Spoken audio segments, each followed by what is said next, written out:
السلام عليكم ورحمة الله وبركاته. عاملين ايه يا اولى اعدادي يا باشمهندسين المستقبل؟ معاكم ميس حبيبة رضا من قناة بسطتهالك في الرياضة. النهاردة بإذن الله هناخد الدرس الأول 2026. الدرس بتاعنا بيتكلم عن التناسب. طيب أنا عايزاك كده تفتكر معايا في البداية خالص هي ايه النسبة اصلا.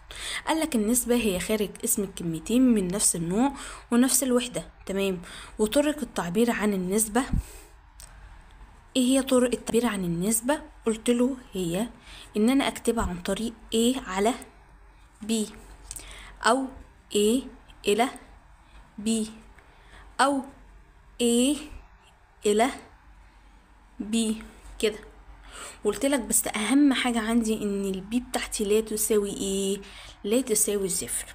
يبقى النسبة بتاعتي بتتكتب A على B. وطبعا احنا قلنا قبل كده ان ال A بنسميها حد اول، طب وال B حد ثاني. يبقى ال A حد اول وال B حد تاني. تعالى ناخد التناسب وهو موضوع النهاردة.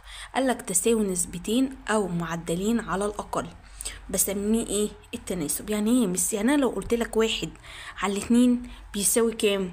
قلت لك كنا بنضرب مثلا فوق في 2، 1 في 2 ب2، 2 في 2 ب4.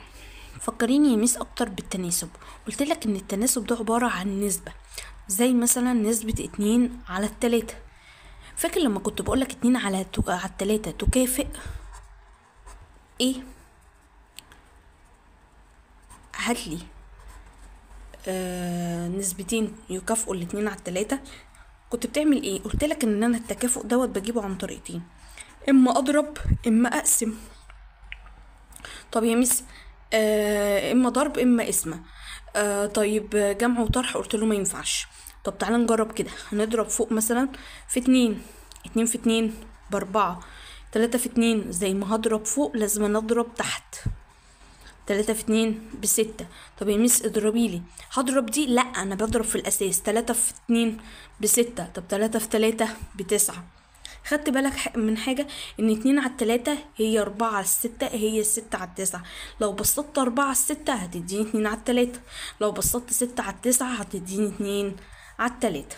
طيب مثلا عندي 10/15 تكافئ نسبة ايه يا مس؟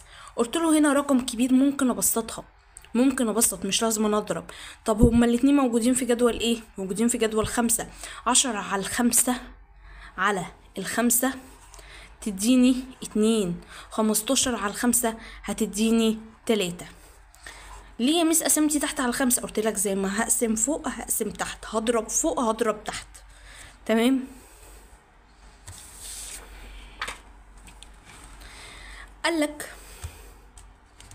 قالك في معلومة جميلة قوي، وهي ان في التناسب حاصل ضرب الطرفين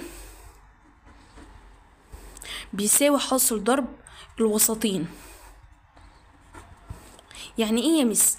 يعني انا دلوقتي عندي مثلا A على B و C على D. لو جيت اعرف مثلا عشان اعرف ان هما في التناسب او لا، هلاقي ان ال A لو ضربتها في ال D هتديني C ضربتها في ال B. طب تعالى نتأكد من الكلام ده. اهو هعمل مقص. 1 في ايه؟ في 4. 1 في 4 ب4. طب 2 في 2 بكام؟ ب4. يبقى بتساوي، صح؟ طالما قلت تساوي يبقى هما في حالة تناسب. في حالة ايه؟ تناسب.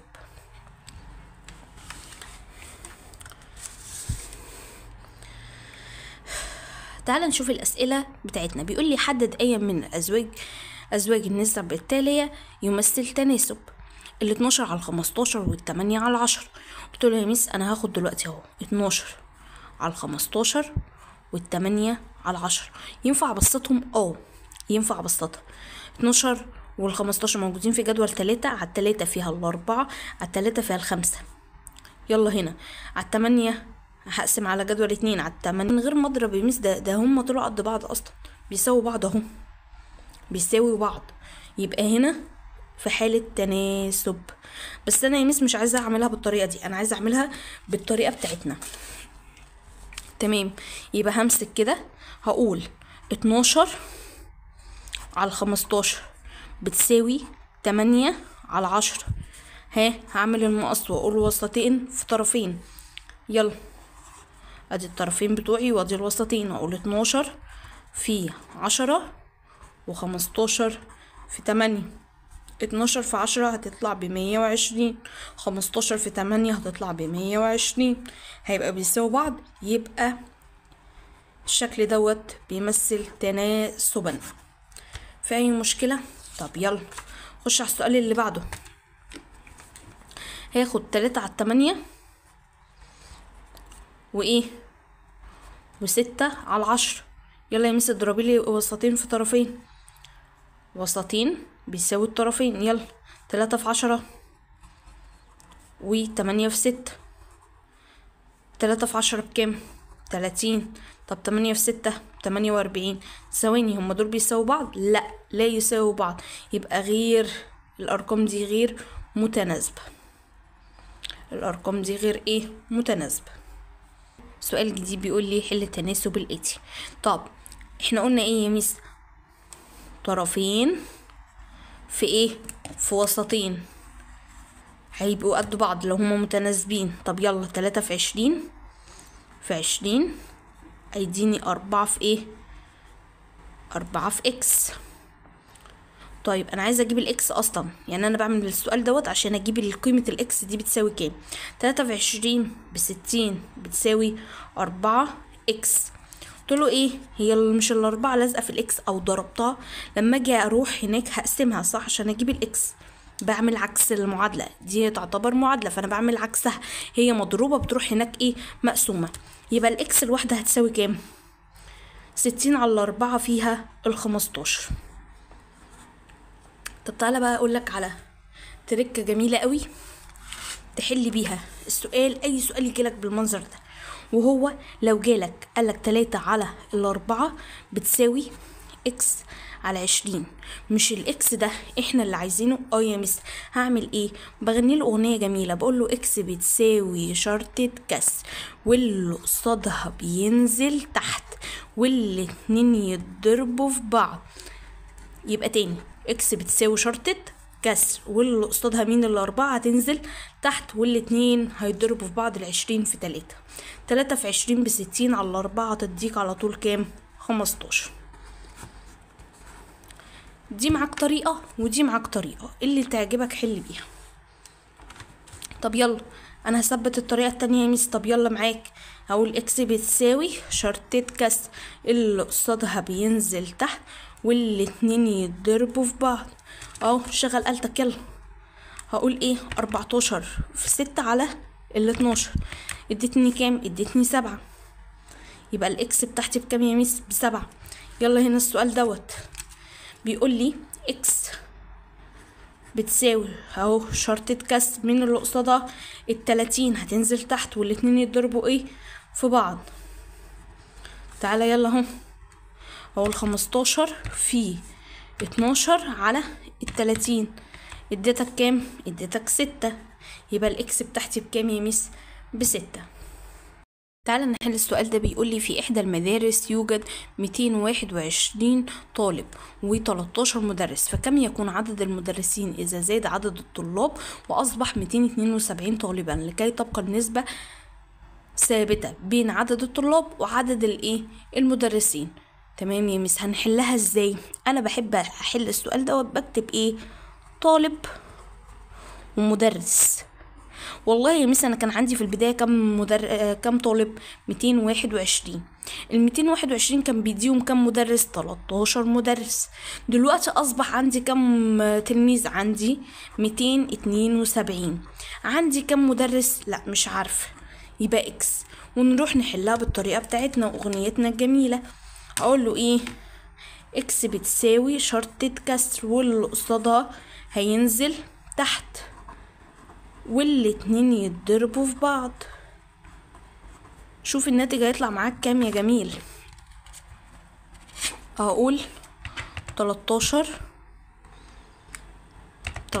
في 272 على 221 اديتك كام يا ميس؟ 16. يبقى انا هيبقى عندي كام مدرس؟ 16 مدرس.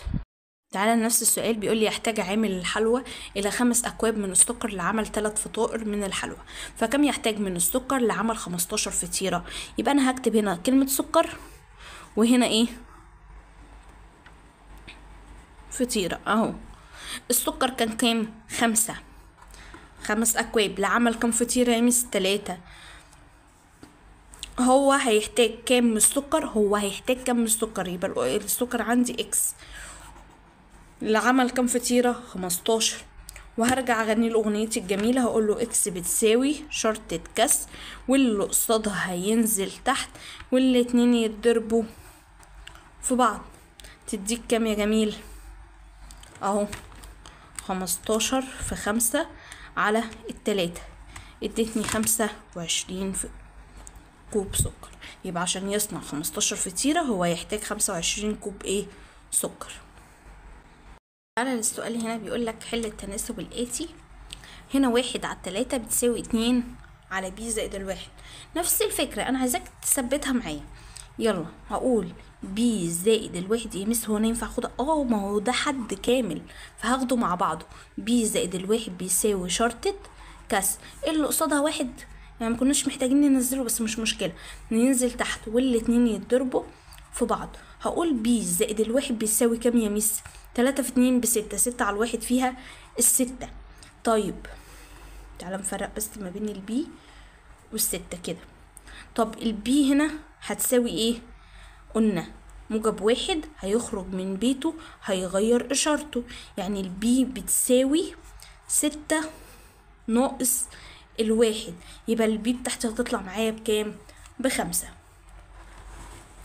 تعالى نبص على السؤال اللي بعده، نفس الفكرة. اللي ناقص 3 يبقى اقول له اللي ناقص 3 بتساوي شرطة كسر اللي قصادها هينزل تحت والاتنين يتضربوا في بعض. تمام. 5 في 12 على 4 هتديني كام؟ هتديني 15. يبقى اللي ناقص 3 بتساوي 15. تعالى نتأكد اهو. 5 في 12 على 4 ادتني كام؟ 15. هقول ال بتساوي، يلا يا مس، -3 هتخرج من بيتها هتغير اشارتها، يعني 15 زائد 3. هي كانت بالطرح هتروح هناك بالنقص، او كانت بالموجب هتروح هناك بالايه؟ بالسالب. يبقى ال بتاعتي بتساوي كام؟ 15 زائد 3 18. تعالى معانا لاخر سؤال معانا في الحصه النهارده، بيقول لي 8 على واي بتساوي واي على 2. قلت له هنا بقى نعملها ايه؟ طرفين في وسطين عادي. واي في واي و2 في 8. واي في واي بواي ايه؟ واي تربيع بتساوي ايه يا مس؟ 8 في 2 ب16. قلت له انا عشان اطير التربيع كنا بنعمل ايه؟ بناخد الجذر، بناخد الايه؟ الجذر. خد الجذر التربيعي للطرفين، واي تربيع بتساوي الجذر التربيعي لل16. الواي هتروح الجذر هيروح مع التربيع، يبقى معايا مين؟ الواي بتساوي، طالما شلت الجذر هينزل قدامي موجب او ايه؟ او سالب. موجب او سالب مين؟ 16 جذرها كام؟ 4. جذر 16 4. وبكده احنا خلصنا الحصة بتاعتنا. اتمنى ان شاء الله تكونوا فهمتوها. هنزل لكم تمارين على الدرس الاولاني، حل تمارين كتير وحل الامتحانات والاسئله بتاعت السنه اللي فاتت ان شاء الله. ما تنسوش تعملوا لايك وتشتركوا في القناه وتفعلوا زر الجرس عشان يوصل لكم كل الحصص بتاعتي ان شاء الله. كانت معاكم مس حبيبه رضا.